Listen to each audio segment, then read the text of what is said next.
Hello and welcome to the Ice Guys, brought to you by the National Hockey Now Network. This is the show that takes you into the world of the National Hockey League. Every game, every day, from a betting perspective. With pro sports handicappers, Ian Cameron, Alex B. Smith, and various guests from the world of hockey and sports betting. And now, here's your host, Ian Cameron. Welcome to the Ice Guys, presented by National Hockey Now. It is Wednesday, November 16th. Ian Cameron with you. Alex B. Smith should be along momentarily as well, as we are ready to take a look ahead to a mini three-game card here on this Wednesday, on the heels of obviously a very busy Tuesday night in the NHL, which we will look back on right now. The Toronto Maple Leafs with a 5-2 victory last night over the Pittsburgh Penguins. Another example of that short turnaround revenge spot panning out for the better. We've seen a lot of these the last couple of weeks. And is it just me, or does it seem like the NHL with their schedule has done this a lot here early in the season, where you've got the same two teams playing each other within a week or within 2 weeks? I mean, we have seen this a bunch this season. And I think that's kind of something that they're trying to do subconsciously, because I think they kind of want, when two teams are, especially teams outside the division, playing each other multiple times head to head in a short period of time. I think they want to try to get some greater hostility, greater rivalry going, because, same two teams play each other in a short period of time. But they've been doing this a lot with the schedule this season. And Toronto and Pittsburgh, of course, played Friday night last week. In Toronto, it was the Hall of Fame game, and the Pittsburgh Penguins got the 4-2 win. Toronto returning the favor last night with a 5-2 win. Matt Murray returning from injury, facing his old team, facing the team that he won a Stanley Cup with many years ago, and playing quite well, honestly, for the Leafs. Very solid in net for a guy that had been out for about a month of action, and certainly fired up, I am sure, to be playing the Pittsburgh Penguins. But he played well, and congratulations, by the way, to John Tavares as well for the Leafs, getting his 400th career goal last night to get the party started for the Leafs. It was the opening goal of the hockey game, so credit to him for that. But number 400 for him in his career, and that just set the table for what was a pretty good road game overall for the Leafs, as they take care of business against the Penguins 5-2, who they snapped out of that losing streak with a couple of wins back-to-back, Pittsburgh, and now they've lost 2 in a row since then. So Penguins continue their inconsistent up and down ways. We saw Vancouver beat Buffalo 5-4. Again, the Canucks nearly blowing a lead, which they've done a lot this year, but this time they were able to hang on and survive with a 5-4 victory over the Buffalo Sabres. Florida Panthers with a 5-2 win over the depleted, shorthanded Washington Capitals, a Washington team that's got all kinds of issues right now in terms of their play on the ice, the injury situation, which we talked about yesterday. It's very grave for them right now, and it was a solid home win there for the Florida Panthers. It was a great game, by the way, for Barkov. He was outstanding. Barkov, Reinhart got on the board. Carter Verhaeghe, who's really been terrific since joining the Florida Panthers from Tampa Bay prior to last year. He scored 2 goals last night. Nick Cousins gets on the board. And I mentioned Nick Cousins, watch out for him. He's starting to get more ice time and percolate a little bit offensively. So 5-2 win there for the Florida Panthers in that game. Tampa Bay with a 5-4 win in overtime over the Dallas Stars. Really exciting hockey game, actually. And I like the over in that game. I like the over in the Florida game, so that one went well. Toronto-Pittsburgh was a 2-0 sweep with Leafs and over. I split with Buffalo in the over against Vancouver.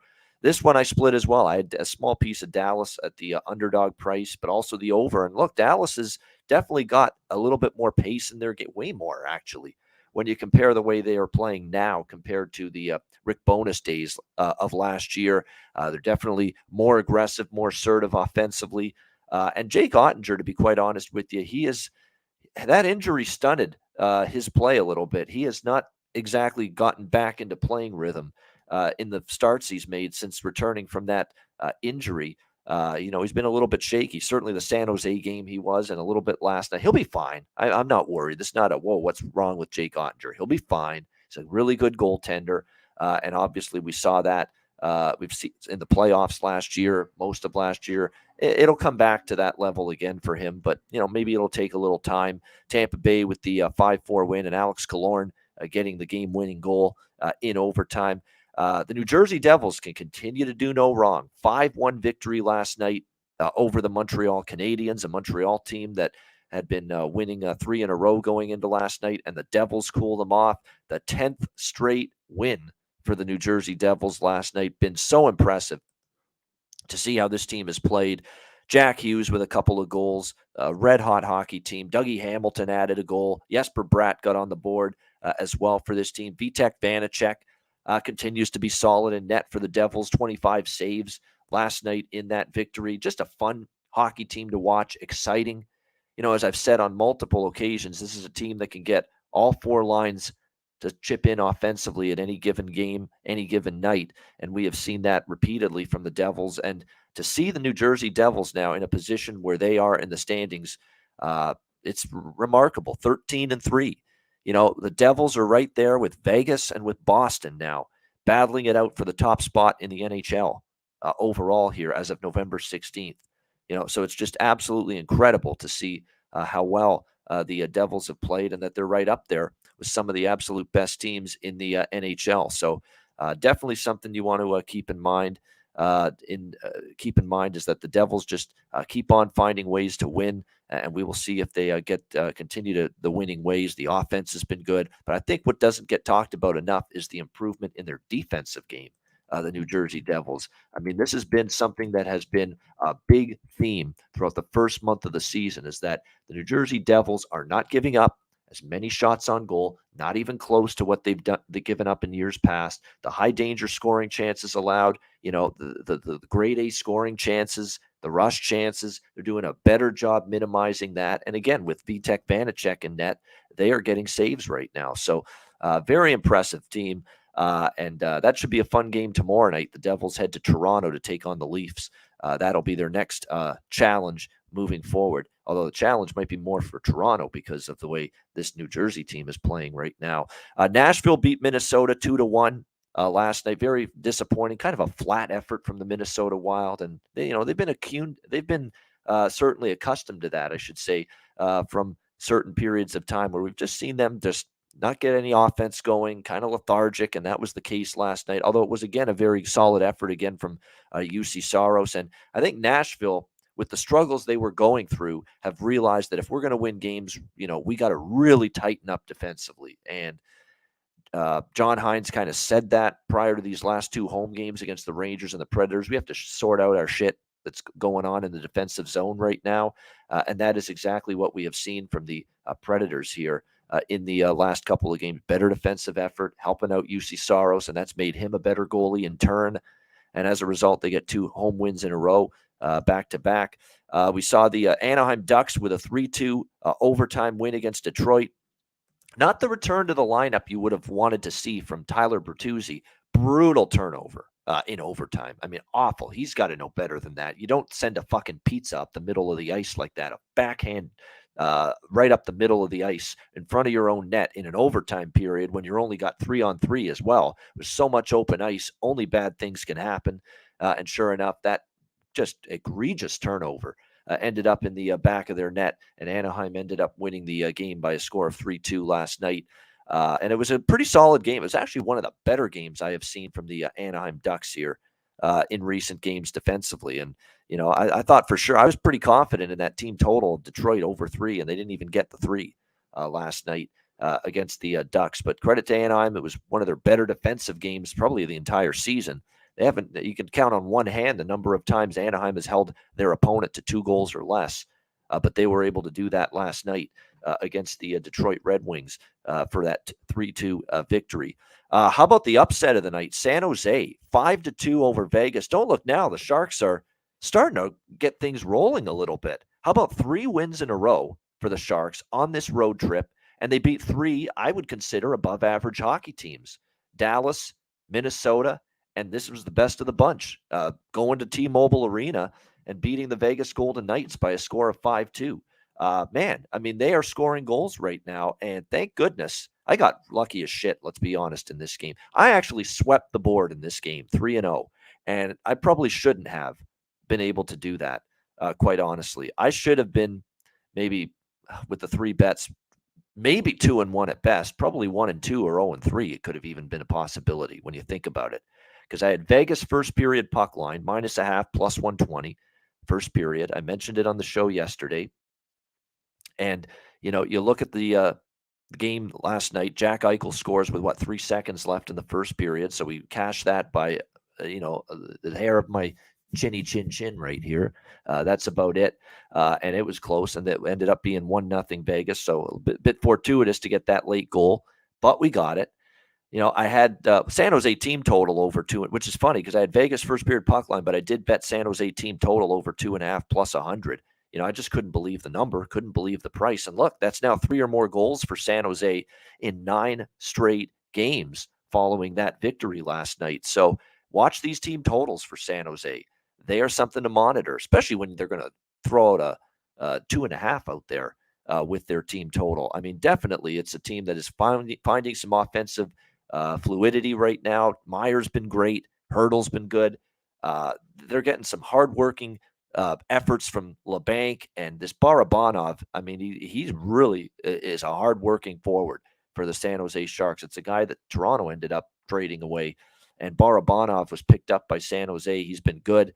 They've gotten some depth contributions. Erik Karlsson's having a turn back the clock season now that he's healthy on the blue line. I mean, there's a lot of things that are right now offensively going well for San Jose. I still worry about that defense a little bit. You still worry about Reimer and Kakkonen, the goaltending combination. It's also why I like the over in that game, and I was very fortunate with that cashing over 6. We had a 4-goal third period, all of it being San Jose, shutting out Vegas 4-0 in the third period, including, of course, the empty net goal to make it 5-2. But definitely San Jose has got a little mojo going and some solid play from them right now. And sometimes, look, even though you think a team is going to be pretty bad, and I'm sure when the season is all said and done, we're going to see San Jose end up languishing down near the bottom of the standings as we expect. But even bad teams are going to go through these little peaks. Even they might not last long, but you are going to see them happen during the course of the season. And right now, San Jose is playing some better hockey right now, and they will return home from this very solid road trip tomorrow night to face the Detroit Red Wings. So 5-2, San Jose with the win there. And yes, very fortuitous if you had San Jose -1.5. I mean, my goodness. I mean, the huge price that would have been when they were already, about plus 260 or so on the money line. So incredible if you had the guts to take an alternative puck line last night with the San Jose Sharks in that game. And Columbus, or Philadelphia, I should say, does me wrong. The best bet that I liked on the show yesterday, the Flyers, they lose 5-4 in overtime to Columbus. I was not at all thrilled. I knew they were in trouble when I saw that first period. It was a bad first period. It was just they were outworked, outplayed. Columbus took it to them. And credit to Philadelphia for battling back, because Columbus's defense will always let you back into a hockey game. Not to mention Elvis Merzlikins, who was actually not bad last night, but still, I mean, this is a team that with their woeful defense, their suspect goaltending, Columbus, you're never going to be out of a game. But at the end, it was a turnover in overtime, much like the Bertuzzi turnover for Detroit. It was a bad turnover. I think it was Kevin Hayes in overtime for Philly, and it sent Columbus on an odd man rush, 3-on-1 the other way. Bam, game over. Columbus won 5-4. I was not happy with that start. And there was another person last night who was not very happy with the start that the Philadelphia Flyers had in that hockey game last night. It just happened to be one John Tortorella, who, if you watched that game, ended up giving you one hell of a hilarious mid-game interview. The ESPN, TNT, the national broadcasts, they absolutely love doing these, in-game interviews right now with these coaches. They want to get a word or two with the coaches and get a sense of what they are feeling regarding their team during the game. And John Tortorella had another legendary, classic John Tortorella moment. This guy has been a guy that shoots from the hip from the very beginning of his coaching career, and he did it once again last night. For those of you on YouTube, you'll be able to see this, and those of you listening on the podcast, you'll be able to hear it. John Tortorella talking with Brian Boucher during the game on that ESPN Plus interview last night. Torch, you guys give up the first goal. Just thoughts on your team's start here so far in the first 15 plus minutes. We suck. We haven't forechecked. We haven't done anything as of right now. What do you want to see differently? Forecheck. Thank you. Okay. And I concur, Coach. I absolutely concur with that. 100%. You did suck in that first period, and I concur with that as someone that lost money on that horseshit first period performance from the Philadelphia Flyers last night. That was absolutely hilarious. That's John Tortorella right there, man. He's not going to hide anything. If his team's not good, and you're going to say, "Hey, man, first period here, team's been garbage, not playing well," and you're going to put a fucking headset next to him, and he's got to answer it, and he's got to do an interview. He's probably going to be pissed, and he's probably not going to sugarcoat it or hide it. And that's exactly what we saw in that interview with Tortorella last night. But you wouldn't expect anything less from him in that situation. But disappointing for Philadelphia. Actually, now have lost 2 weeks in a row to the Columbus Blue Jackets. So they lose 5-4 in overtime. Let's get to Wednesday's card. Alex is going to need another day, it looks like, because, again, still battling the elements. But short card today. Hopefully, Alex back with us tomorrow on the Thursday show. So let's keep it rolling. We've got Buffalo and Ottawa here. First of 3 games tonight. Ottawa -170, home favorites, 6.5 the total in this game.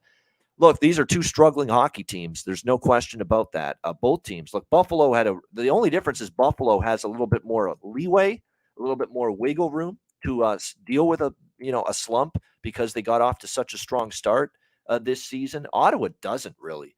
I mean, because when you look at the standings right now, Buffalo is down to 14 points. Ottawa's only at 11 points. So it's obviously both teams are slumping right now. They're both on losing streaks going into this game. Someone is going to get off the schneid and get back in the win column tonight in this game. Buffalo's lost 6 in a row. The Senators are a dreadful 1-8 in their last 9 games. They have not played well either. But look, this is one of those games where, for me, if I'm betting a side, and I don't love either side in this game, but two slumping teams, you have to take a price at +150. It's got that flip a coin feel to it. And you can't lay -170 with Ottawa right now. And I can't, at least. That much I know. Can't do it. I mean, this team is 1-8 in their last 9 games. Is the idea of backing a Buffalo team that's lost 6 in a row and is now playing on the second night of back-to-back games, after losing at home to Vancouver last night. Is that overly appealing? No, but it's the better option, in my opinion. Certainly it's the value option. There's no value in a -170 Ottawa team that can't keep pucks out of their own net.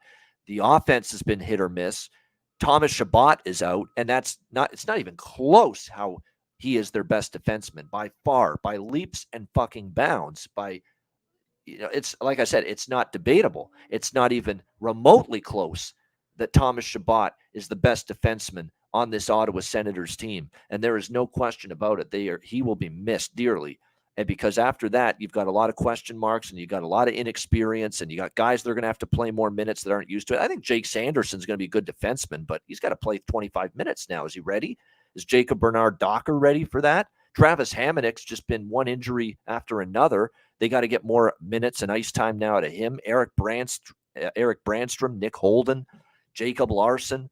They already have Artem Zub, one of their other defensemen, on IR as well. So, all kinds of issues right now for the Ottawa Senators with their defense. And that's a concern as well, especially when you're laying $170 in this game. As far as Buffalo goes, just every little mistake ended up in the back of their net, especially in that first period. Otherwise, they probably could have won that game last night. The power play kind of let them down. Special teams were a huge difference maker. Actually, in each of the last 2 losses for Buffalo, 0 for 6 on the power play, and they gave up 3 power play goals to both Boston and Vancouver in the last 2 games. So special teams has been an issue for the Sabres. See if they can rectify that here in this game tonight. Goaltending confirmations have not been made on the Buffalo side, but you got to assume it's Eric Comrie after Craig Anderson got the start last night. Anton Forsberg will get the nod for the Ottawa Senators here in this game tonight, which I think when you see it with DJ Smith, he's going to even though Cam Talbot's healthy, he probably is going to keep trying to give Anton Forsberg opportunities. Comrie's kind of slowed down after a great start, and Forsberg is only 3-7 with a 3.6 goals against average and 899 save percentage. So these two goalies are both scuffling right now. I definitely like this game over the total as well. I mean, it's hard not to. I've been cashing with Buffalo over the total quite a bit lately, including last night against Vancouver. They have trended over the total at a 7-2 clip in their last 9 games. Ottawa, they've actually gone under in 2 straight, but look at the last 2 opponents. Philadelphia is not an offensive juggernaut. They don't push pace. They want to play a little tighter to the vest. Same with the New York Islanders. So I think that played a part in those 2 games staying under the total. So I like goals tonight over 6.5. I'm going to sprinkle a small shot. Nothing big, nothing significant, but a small shot on Buffalo here at plus 150 in this game, even with the rest disadvantage, because obviously Ottawa did not play yesterday. They played a Monday game against the Islanders. They're rested. Buffalo's not, but it's not tough travel. You got to, and it's plus 150 here with the team that, I think this game could go either way, and you can get plus 150 with one side. So to me, that's the decision here, is just take the value and let the chips fall where they may. As far as goal scorer props go here in this game, Buffalo right now with Skinner, Thompson, and Tuck on the top line. J.J. Peterka back to the second line with Hinostroza and Cousins. I think anybody on that Buffalo second line is worth value in this game for a prop. Casey Middlestat as well. Casey Middlestat scored last night for the Sabres. He's now collected a goal in 3 goals in the last 5 games for the Sabres. He's starting to produce a little bit more offensively, so there's some options for Buffalo. Of course, it starts and ends with Shane Pinto on the Ottawa side, who is going to be the second line center tonight, playing with Batherson and DeBrincat. That's a pretty solid second line for this team right now. And of course, Shane Pinto has been a guy that's given the Senators quite a bit this year. 8 goals, 1 assist. He hasn't scored in back-to-back games since a 2-goal effort against New Jersey last week, but probably a good opportunity for Shane Pinto to find the back of the net here for the Ottawa Senators in this game. And again, 2 teams that their strength definitely is offense. Neither one has been consistent enough at the defensive end of the ice. So there's a few props I like. Buffalo plus 150, over 6.5. as well for me in this game. All right, St. Louis and Chicago. The Blues minus 170 road favorites, 6 the total in this game. Blues, of course, they went through the abyss. They went through their dark times and their massive struggles just recently, and now they've come out the other side of it and are definitely playing better hockey the last 3 games. They snapped their losing streak, which reached 7 games against us. They snapped it by beating San Jose 5-3. They then go to Vegas, beat the Golden Knights 3-2 as a big dog. I was on them there. Best bet winner for me with St. Louis once again as a big underdog on Monday night, defeating the Colorado Avalanche 3-2 and surviving a frantic push from the Avalanche in the final minute in order to win that game. But now's the time to say, you know what? We've had some fun back in the Blues here as big road dogs in the last 2 games against great competition. Now you're going into Chicago, and now you're laying $1.70. I'm not interested in St. Louis at this price. That being said, I'm not really rushing to bet Chicago either. We just saw them get shut out by Carolina 3-0 in their last game. Don't look now, but suddenly 6 straight unders for the Chicago Blackhawks entering tonight. They have been an under machine. Their offense has been it has been dormant. 1 goal against the Islanders, 2 against LA, shut out by the Winnipeg Jets, 1 goal against LA in the rematch. 3 goals was their high water mark during this 6-game stretch against Anaheim. We were a terrible defensive team and still could only get 3 goals against them, and then they get blanked by Kakalaki the other night. So, yeah, it's definitely been a team struggling to score goals lately, the Blackhawks. Defensively, actually haven't been that bad. Arvid Soderblom, I mean, we've talked about him, Alex and I, on this show for weeks now, and we're thinking that this guy is, not capable of being a long-term answer for the goaltending for Chicago. But again, in the Anaheim game, he was really good. 39 saves on 41 shots, 3-2 win. Very solid in that effort. Remember, the Carolina game, he was not in net. It was Peter Mrazek who got the start for the Chicago Blackhawks, although he didn't play that bad either It was just he didn't get any offense from his team that night. But no, he's been really good. I mean, so the last few games, 2-2, but a 2.6 goals against average, 931 save percentage for Arvid Soderblom going into this game tonight for the Blackhawks. So he's definitely outperformed expectations, pretty much anybody's expectations, quite honestly. So, it's been nice to see. The question's going to be, is this a long-term thing?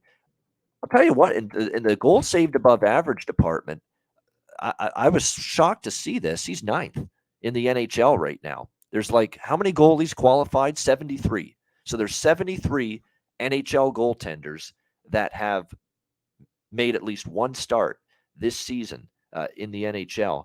And out of 73 goaltenders, Arvid Soderblom of the Blackhawks is ninth in goals saved above average. So that actually does tell me that, he's actually playing really well, and that it's not necessarily a fluke that he is putting up these numbers right now. He's making good. The 4.26 goals saved above average tells me when he faces a high danger chance or a rush or transition scoring opportunity or something that's a grade A quality chance, whether it's in front of the net in the slot area, no defensive attention put to that scoring opportunity by his teammates. He is making saves in those situations, which tells you that he's playing well right now for Chicago at the moment. Will that continue? That remains to be seen. Jordan Binnington, by the way, in net for the Blues. Keep in mind, we do have some concerns with the blue line for St. Louis. I mean, Scandella and Perunovic have been out for a long time. Bortuzzo's on IR. Colton Parayko is a game-time decision for the Blues tonight. Tyler Tucker, the rookie, might be the guy to take his spot if he does not play, but Parayko banged up in the game against Colorado. One of many Warriors that were just terrific down the stretch trying to preserve that victory over the Avalanche. But he's a game-time decision as of right now for this game. We'll see if he's able to suit up. That could be significant because Parayko is one of those players that is a big minutes performer on the blue line for St. Louis, plays in all situations, plays on the top pair, and you have to replace him. That could be a little bit difficult, especially because Tyler Tucker is the guy in line to take his spot, just recalled from Springfield of the American Hockey League last week. So very interesting to see. What's interesting, too, about Tucker is that he's got 7 points in 11 games with Springfield in the AHL. So if he does go into the lineup, it looks like he's more of an offensive-minded defenseman, might be able to, move the puck fairly well and help them out in terms of getting the rush going up the ice for this St. Louis Blues team. So after all of that diatribe, it's probably going to be a pass for me side-wise and totals-wise. I'd actually lean under. It's hard to bet over with Chicago right now. It's like I said, Soderblom's feeling it. You understand why this total is 6 shaded to the under, not the over. I could see why people would think this might be a lower scoring game between these two teams. As far as props go in this game, if I were to look at St. Louis props, Robert Thomas stands out. Brandon Saad has actually been pretty decent lately for the Blues. He's scored goals now in 3 straight games. Robert Thomas had a 2-point night against Colorado. He continuously every night gets chances, gets shots on goal. So that finally might be a sign that offense is going to start to unravel and flow for Robert Thomas. Like I said, Saad is feeling it right now for the Blues with goals in 3 straight games. So those would probably be some of the options I would look at the most here as far as player props go on the St. Louis side. And close shave Ivan Barbashev, he continues to shoot the puck, get opportunities as well most nights. So there's another potential option you could see for Chicago. As far as I'm concerned, you don't want to go crazy peppering the board with their props right now because you've got a lot of guys that are in a little bit of a drought right now offensively. The whole team is struggling to score goals, but Domi hasn't scored in 8 straight games. You look at even Patrick Kane as of late, he hasn't scored in 8 straight games as well for the Chicago Blackhawks. Taylor Radish gave you a goal a couple games ago. He might be an option. Taves has gone goalless in 4 games. The Greek Stallion, Athanasiou, no goals in 6 games. Kurashev, no goals in 9 games straight for him. I mean, all of these top 6 forwards right now are just having a tough time finding the back of the net. So it's not like I'm in a hurry right now to take a ton of Chicago goal scorer props in this game here tonight. All right, next up, we've got the Final game of this Wednesday night card, LA Kings, Edmonton Oilers, playoff rematch from last year. Of course, these teams met in the first round of the Stanley Cup playoffs a season ago. Edmonton minus 145, home favorites, 6.5 the total in this game. Should be a great one. It was a pretty entertaining series when they played in the postseason last year. We'll see how this one goes, but you've got LA off a 6-5 loss to the Calgary Flames the other night. Certainly, it's a team that's going to have to tighten things up a little bit here at the defensive end of the ice. I'm sure they were not thrilled with the way they played in that Calgary game. We'll see if they're able to pick it up and do a little bit better here tonight at the defensive end after just a shoddy effort defensively in that game. If you saw, Calgary was just given way too much time and space, way too much open ice, and they made the LA Kings pay for it. No question about that. So definitely going to have to tighten things up a little bit here, the LA Kings tonight in this game against the Oilers. LA has won 3 of their last 4. That loss to Calgary snapped a 3-game losing streak. All 3 wins were at home against Detroit, Chicago, and Minnesota. So we'll see if LA can bounce back here in this one against Edmonton. First meeting of the regular season with these two teams, and the first meeting, of course, since last May when Edmonton knocked out the LA Kings in that 7-game series in the first round last year. I definitely am tempted to take the Kings here. It's Kings or pass for me in this game. Off the loss, revenge spot. And it's not so much the revenge spot, it's the price you're getting here at the plus 125. The one thing that does concern me a little bit is going against Stuart Skinner for the Edmonton Oilers. He's been great, and he's confirmed to be the starting goaltender tonight in this game. Now, his win-loss record is only 3-3, but 2.52 goals against average, .932 save percentage for Skinner. Tells you he's been great. And look, 40 saves on 42 shots on Saturday in the 4-2 road win against Florida. He was great. He is the reason why they were able to win that hockey game against Florida, considering that the Panthers were just peppering Skinner and the Edmonton net with tons of chances, tons of shots early in that game, and he was able to withstand them throughout that hockey game. Edmonton, what's been puzzling about them? Their home record. There's been a few teams. Talked about Minnesota's been a little bit mediocre this year at home. Edmonton's got a losing home record. They're 4-5 here at Rogers Place in Edmonton. That's disappointing. Usually they have a nice crowd, pretty boisterous, loud environment, and to be 4-5 at home is disappointing if you're the Edmonton Oilers. Meanwhile, they're 5-2 on the road. So it's one of those situations where it seems like they get away from home and they end up being more comfortable, a little bit more relaxed. They're maybe not trying to put on a show. That's what I find too. Edmonton consistently this year when I watch their games, outside of the Carolina game where it was just a disaster defensively and Campbell was horrible in that game, outside of that game, they seem to really try to tighten things up a lot more when they play on the road and they try to go a little more run and gun. I know Jay Woodcroft has worked overtime since taking over as head coach midway through last season to get that shit out of their game, this inconsistency defensively and this run and gun style. And that's definitely something that when you look at it would concern you about Edmonton moving forward. One game they bring the great defensive effort, and the next game not so much. That's going to be something to watch for here moving forward. Can they really start to bring that same, better attention to detail in their own defensive zone in their home games as they seem to do on the road? So that's the big question here. I do like LA a little bit, plus 125. I do think Edmonton's probably got a goalie that's in better form right now. Skinner's been good. Cal Peterson's not. Cal Peterson, he actually has a winning record, 4-2, but it's not been because he's been putting up great numbers and been playing terrific in between the pipes. 4.06 goals against average, .867 save percentage for Cal Peterson going into this game. Although he did get a victory in his last start, which was against Detroit, 4-3 over the weekend. Played a little bit better in that game. 5-2. They ended up losing to Dallas with him in net. Toronto, he gave up 2 goals, but they did win that game 4-2 over the Leafs when the Leafs run that disastrous California road trip. He's been up and down is what he's been so far this season. Keep in mind, there's a couple of games that have really skewed his goals against because he's given up 3 goals or less in 4 starts. And in 2 starts, he gave up 5, and then he gave up a start against Dallas where he gave up 5, and he gave up the 6 goals against Minnesota, which was that crazy shootout. It's kind of skewed his numbers a little bit. So, yeah, 4.06 goals against looks bad, but I think that Minnesota 7-6 game early in the season really skewed those numbers quite a bit for Cal Peterson, I should say, for the LA Kings. So, I'm going to take LA here. I'm fine with it. It's plus 125. It's also Edmonton off a road trip. Now, they've had a few days off, 3 days off after that game against Florida. So, this is really the schedule makers, unlike some other teams that have gotten just 1 day in between ending a road trip and returning home for a first game. They've given the Oilers 3 full days off from the end of that road trip in Florida and this game tonight. So it's not exactly a horrible situation or scheduling spot for the Oilers. But I am going to rock with the LA Kings here at plus 125 in this game.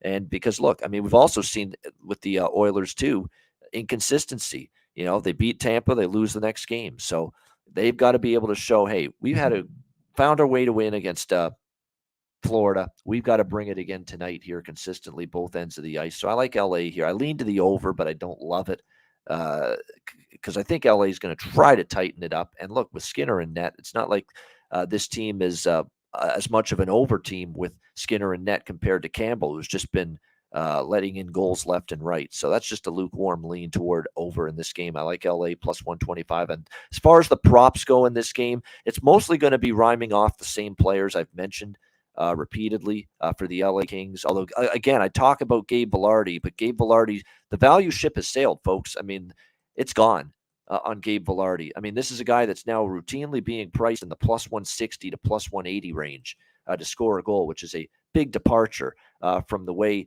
he was playing earlier in the season or the way his goal scorer prop price, I should say, was priced early in the season. So you're just not getting those great value prices anymore for him. I think for me, I would look more toward Arthur Kaliev, who's been chipping in lately for the Kings. He scored 2 goals against Calgary. He had 2 assists against Detroit, 4 points in the last 2 games, 5 shots on goal. Doesn't get as much ice time, but he's made the most of it. Now, Arthur Kaliev, how about you witness the power of Grundstrom? He has been noticeable. He scored against Detroit. That's someone down the board you could look at here as far as goal scorer props go for the Kings. So those are a couple options if you're looking for a little extra value. Fiala has started to rip it up lately for the Kings. He's certainly had tons of games where he's had shots, he's had chances. The puck wasn't going in for a bit, but 3 straight games with a goal for Kevin Fiala entering this game. As far as Edmonton goes, Ryan Nugent-Hopkins has been consistently solid, and it's shocking to say because we know he's been underwhelming at times, but he's been solid on that top line, scored against Florida, playing with Connor McDavid and Jesse Puljujärvi on that top line. So we'll see if he can keep that rolling. It's funny, Puljujärvi, he's now gone, it looks like 9 straight games without a goal, and that's in spite of playing on the top line with McDavid and Ryan Nugent-Hopkins. So hard to believe he hasn't just accidentally scored a goal during that time. Warren Foegele is the guy I think you want to maybe circle for the Edmonton Oilers tonight. Warren Foegele is someone that we know is capable of scoring, all right, at least in a little bit, which he did against Carolina, and he really upped his game in the playoffs with Carolina. And Warren Foegele was a guy that was getting chances. He had games early in October where he had 7 shots on goal. He had 5 shots on goal, 4 shots on goal, 3. He had 4 the other night against Washington, and like he's been firing the puck from everywhere, saying, I got to get my offense going. I can do better than this. And he suddenly has. And now all of a sudden, when you look at Warren Foegele, suddenly with the shots on goal, he's got 2 shots, 3 shots the last few games, and now starting to chip in offensively. Ice cold to begin the season, but now after going, what was it? Double-digit number of games without a goal. Warren Foegele has now scored twice in the last 3 games. He got a goal against Tampa Bay, scored against Florida on Saturday. So Warren Foegele now might be showing signs of coming out of this little funk he was in, and he's been elevated to the second line, it looks like, tonight with Leon Draisaitl and Zach Hyman. So up to the second line, 2 goals in the last 3 games. Signs that he's maybe starting to get his confidence back, the timing back, being able to finish a little bit better around the net. I think it's a good time maybe to buy in on Warren Foegele as he's starting to show signs of getting things going a little bit offensively for the Edmonton Oilers. And with his prop, you can get it at a very good price here, plus 475 at multiple books. BetMGM has plus 475. DraftKings has plus 475 right now on Warren Foegele to score a goal tonight for the Edmonton Oilers. Definitely something to consider. Good value considering up to the second line, getting some of that mojo back offensively. 2 goals in the last 3 games. Worth a look there, in my opinion, for sure, is Foegele in this one. That's about it. Holloway, by the way, you can tell that it's just been a struggle for Dylan Holloway. Dropped down to the 4th line for the Edmonton Oilers. Keep an eye, too, on Klim Kostin. He's joined the lineup for the Edmonton Oilers, played in the win against Florida, had 2 shots on goal, and he had 2 goals, 4 points in 9 AHL games. Klim Kostin for the Oilers before getting brought up to the big club. Someone to keep in mind here because, again, he's someone that is going to play on the 3rd line and might even get power play minutes. Am I seeing? No, he won't get power play minutes, but still, 3rd line was noticeable from what I saw because I watched a lot of that Florida Edmonton game on Saturday, and you can get as high as plus 650 at Caesars for him to score. So if you really want to roll the dice there, Klim Kostin for Edmonton. But I think my favorite prop for them tonight is Warren Foegele. Like I said, at plus 475, second line, and a guy that scored now 2 goals in the last 3 games. All right, that's your Wednesday card. Thanks to everyone for watching the Ice Guys every single day, 7 days a week. We're the only NHL betting show anywhere that's on 7 days a week. And we appreciate you all tuning in. Hit the like button if you're watching on YouTube. And a reminder, sign up patreon.com/iceguys, $10 a month. Great bonus content, totals charts, goalie charts, power ratings, daily NHL Ice Guys betting card. We had some issues uploading the card yesterday. It didn't appear, but it's because we had some issues with Patreon uploading, wasn't working. So hopefully that's been rectified today. But yeah, daily betting card from the show gets posted there each day. Check it out, patreon.com/iceguys, just $10 a month. All right, best bet to wrap up this edition of the Ice Guys for a Wednesday. Not a whole lot I love on the card tonight, so I'm just going to keep it simple. I think it's probably the best way to go tonight in this game, and that's probably over 6.5, Buffalo and Ottawa. I like that one. Over 6.5, minus 130. I think we get over the total with the Sabres and the Senators, 2 teams that certainly are going to be desperate. There shouldn't be any holding things back tonight. Both teams need a victory. The first period over might be worth a look as well in this game. Both teams to score in the first period might actually be a good bet too in that Buffalo-Ottawa game tonight. But we'll go with that. Sabres-Senators over 6.5, minus 130 for my best bet for this Wednesday NHL card. That'll wrap up this edition of the Ice Guys. Thanks to everyone in the chat for joining us. Hit the like button on the way out. And a reminder, the Ice Guys is live 7 days a week, Monday to Friday, 2 p.m. Eastern, Saturday and Sunday, noon Eastern. If you can't watch the show live, download the Ice Guys podcast in audio form on all major podcast platforms, Google Podcasts, Apple Podcasts, Spotify, Stitcher, iHeartRadio, Amazon Music, and more. Download the Ice Guys podcast when you can't watch the show live. I'm Ian Cameron. Have a great Wednesday night. Enjoy the games and good luck. We'll talk to you again tomorrow on Thursday for another edition of the Ice Guys and a massive Thursday card coming up tomorrow on the Ice Guys presented by National Hockey Now.